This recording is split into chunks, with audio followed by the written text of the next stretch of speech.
Hi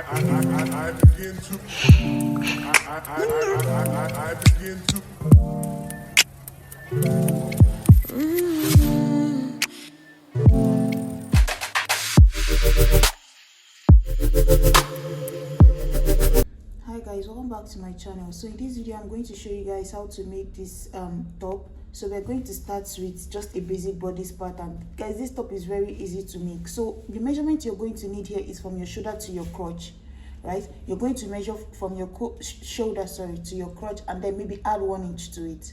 So from my shoulder to my crotch is at 30, right? And then I added 1 inch to it. That is going to be 31. So now half an inch is going to be for the top, and half an inch is going to be if you're using bias, or if you're using bias, or if you're going to be using lining.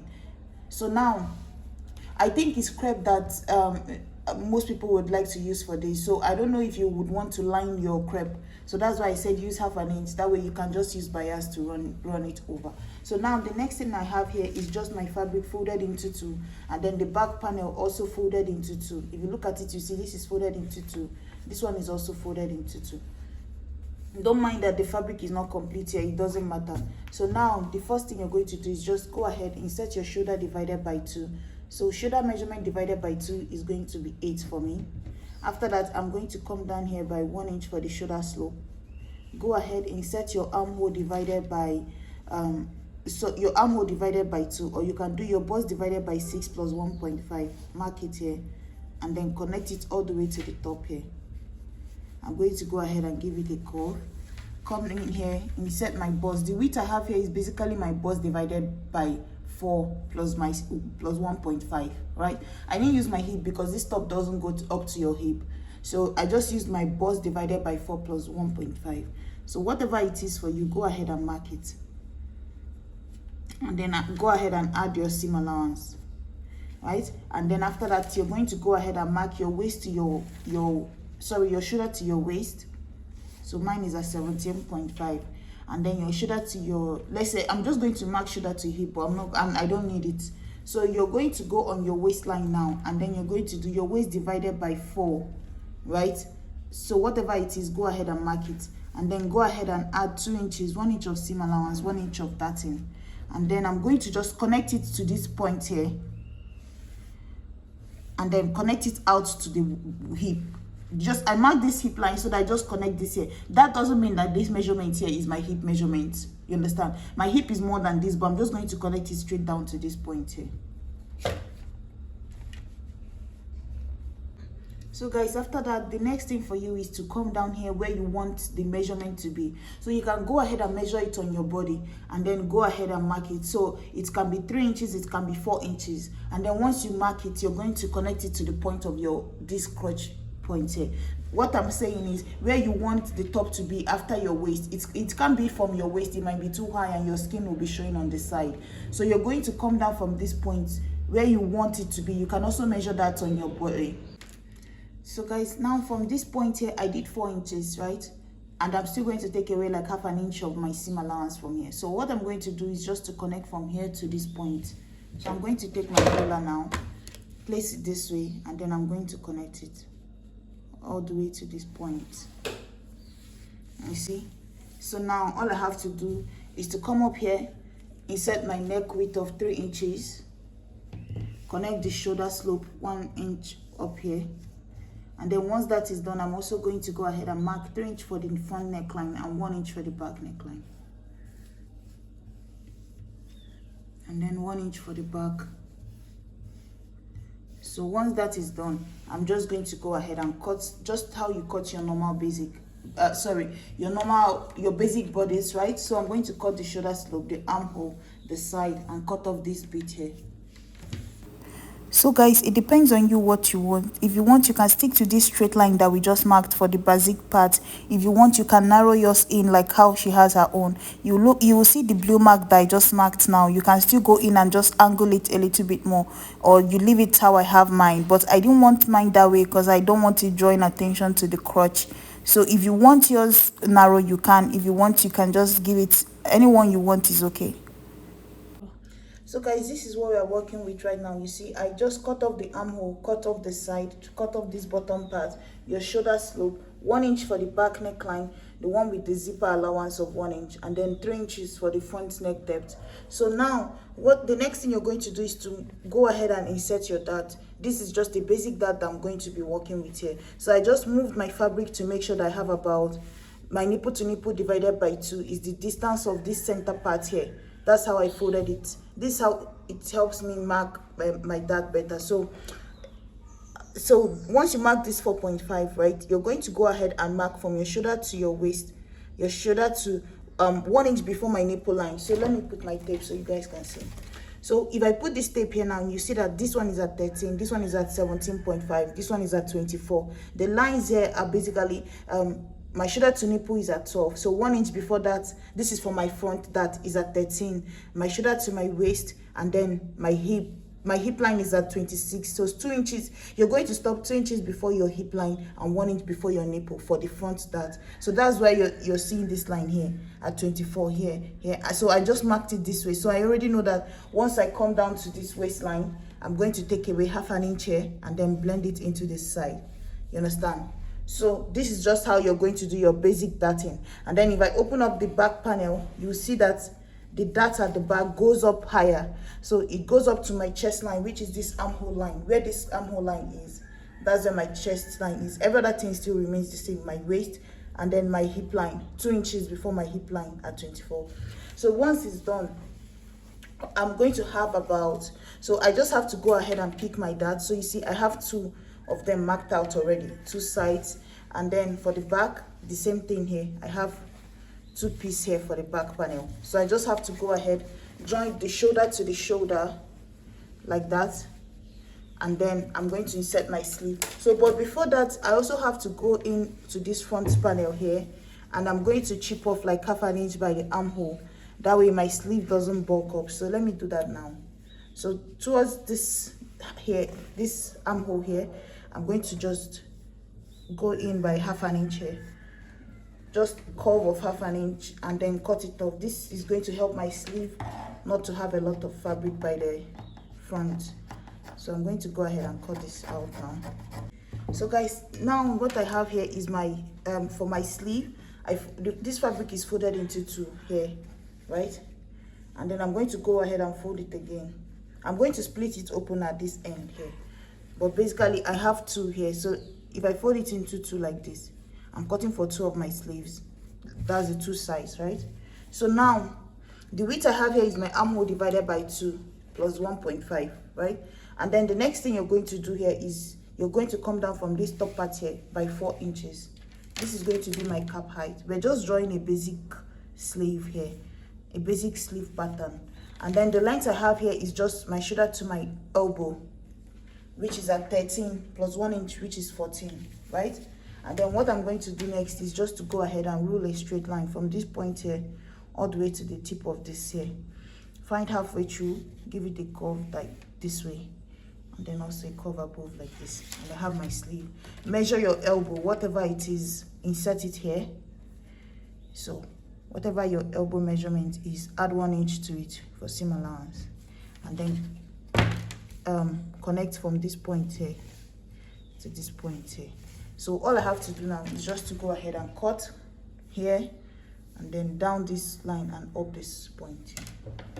So guys, this is what I have. Cut this out, cut this out. This is my sleeve. So you see, I'm going to go ahead and notch this top part here. So I have my 2 sleeves ready. So if you're wondering, what I have as seam allowance here is just 1 inch. Like I said, my shoulder to elbow is 13 plus 1. The total length here is 14. 1/2 inch here is going to be to join the circle part of the sleeve. 1/2 inch here is going to be to join the body of this to the armhole, right? And then the next thing is going to be how you're going to cut the circle. So you just have to measure again the end of your elbow here. Measure it, whatever it is. So you're going to use that measurement here to cut the opening of the sleeve. So what I have here is just my Akara fabric folded into 2. You see the 2 ends here, how it normally comes, the 2 ends here, and then I folded it into 2. Then I'm going to fold it again. So now it's folded into 4 because I'm trying to cut a full circle and I'm trying to cut it for 2 sleeves. Then I'm going to fold it again this way. I'm not going to be cutting Guys, I'm not going to be cutting 2 layers. I'm okay with just one. I don't want to. So if you want to, it's still the same method. It's just that you have to make one longer and then go back in and cut again to make the second one. I don't have enough fabric, so I'm just going to stick to one. So now this is what I'm going to use here. So all you have to do is to go ahead and measure around your elbow, whatever it is, divide it by 6.28, which is a constant, right? Do 6.28. So whatever you get, so let's say you divided yours and you got maybe 3, right? Or so let's say you got 3. You're going to go ahead at this point here, put it here, mark 3 inches all the way around, like this. After that, you're going to calculate the length you want your sleeve to be. So let's say the length you're working with, because whatever is left here is going to be your length. So let's say 7.5. That is 1 inch of seam allowance and then 1/2 inch. So when you're done, you're going to be left with just 6 inches, because 1 inch of seam allowance here, 1/2 inch of 1 inch of seam allowance to fold the end, 1/2 inch to join the upper part here to the body of your sleeve, you understand? So now all you have to do is to go ahead now and mark that 7.5 all the way around from this point, or just add up everything, the 7.5 here plus the 3 that you used here. That way it will help you use this point as your landmark to mark everything. So once you've done that, so let's say you have 10.5, just go ahead and mark 10.5 all the way. Put your tape here and mark 10.5, 10.5. So once you're done, cut here, and then you have your circle sleeve. Guys, this is what I did here. So I've cut off the bottom part, cut off this upper part here. So what I actually got from mine is about 2 inches. So what I did was to add like 1/2 inch to it, because remember, you're supposed to do round your elbow plus like 1.5 or whatever seam allowance you used at the end of your sleeve.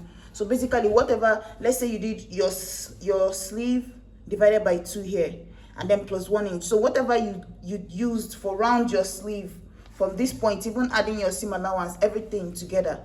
So that is what you're going to use here, divided by 6.28 instead this time around. So for me, this is what I cut out for mine. So if I open it up now, you see it's a full circle, right? So this is half a circle, but let me open it up more. This is a full circle, right? So all I have to do is, if you want, you can add yours after you've done everything. You just put it in. But because I've added seam allowance to mine, I need to split it open from one point so that I can sew even that seam allowance too. But if you want, you can just use round your elbow divided by 6.28. That means you're going to be adding this after you've closed up this sleeve. Like once you've used your seam allowance, so let's say you're sewing it now, you've used your seam allowance to close up this side now. So all you have left is just the opening of your arm. Then that means when you cut this one, you don't have to add seam allowance. And you don't have to cut it open at any point. All you have to do is just to sew it round the opening of this one, and it will match. You understand? So that means this one will not have any seam allowance. You just have to go ahead and hem the end. So I'm going to go ahead now and slit this open on one end, just like this. You see? So that is it now. So I'm going to go ahead and start coupling everything together. So guys, this is what my own looks like. So let me explain everything I did here. So basically, like I said before, you're going to go ahead and cut bias. So if you look at the end of my clothes, I joined each one separately. You know how the front panel is. So once you join the shoulder of your clothes, you pick your dart. The next thing you're going to do is basically to cut a strip of your fabric, or if you want, you can use ordinary bias, but I just cut a strip of my fabric here and use it to fold this side, and then I went ahead and folded the other side too. I did everything separately, because if you look at the side seam here, you see that even the bias went into the side seam. So I did this side of the back separate, did this side of the back separate, did the one side of the front separate, did the other side of the front separate. But the second part of the front that I did last, like the part of the front that I did last, I used it to cover up the other end of it. You understand? So that's what it looks like at this point here. You see, the last one that I did, because like I said, I did one side, I folded one side with the bias, and then when I came back to fold the other side of the front, I gave it room like 1/2 inch at the top so that I can use it to tuck in the edge here so it's not rough. So once I finished that, I went ahead and closed up my side seam. So once you put this at the end here, if you look at it, you see that my seam came right from the end here. My seam from this end part here, you see. So once I joined this flay to the end of the sleeve here, I continued one seam all the way down, and then when I got to my waist part here, I added this belt to it. So this belt is basically just an open fabric that is about 5 inches, and then I used half an inch to make the belt, flipped it over, iron it, insert it here right on the waist. On the waist is where you're going to put this, not on or below or above, just right on the waist is where you're going to put this. And then I completed my seam. So you see where the rest of the seam is. See the side seam here, you see? Then I just completed my seam. See my belt inside of it here. If you look at it, you see the belt. You see my belt inside. So just like that, when I finished it, I did the same thing on the other side. And then I went ahead and added my zip. So this is my zip at the back here, and that's basically it. And once you finish it, the excess fabric here, you're going to try to tuck it in, like fold it in such a way that it's not going to show. Once you join the seam at the back here, try to fold the one at the back, like fold it in such a way that it's not going to show at the end of your clothes. So I made my own in form of a triangle. If you look at it, you see it's turned like a triangle, and that's basically it here. So guys, this is a very simple top to do. That's why I didn't go into much detail in it, because it's just a basic bodice, except you come down here like 4 inches, give it this curve here. A basic bodice, but is up to your crotch area, and then give it this curve here. Use bias to run each side, like you do this side, do this side, do this side, do this side. You understand? The 4 sides, you're doing it separately, except you're using lining. That's a totally different case. If you're using lining, you're just going to use it to turn it over. You understand? And then put your belt. So that's basically it here. Thank you guys so much for watching, and I'll see you in my next video. And if you look at the neck, you see I also used bias. Now for the neck, I now used a basic black bias for it. So thank you guys so much for watching, and please guys, like, share and subscribe. Bye.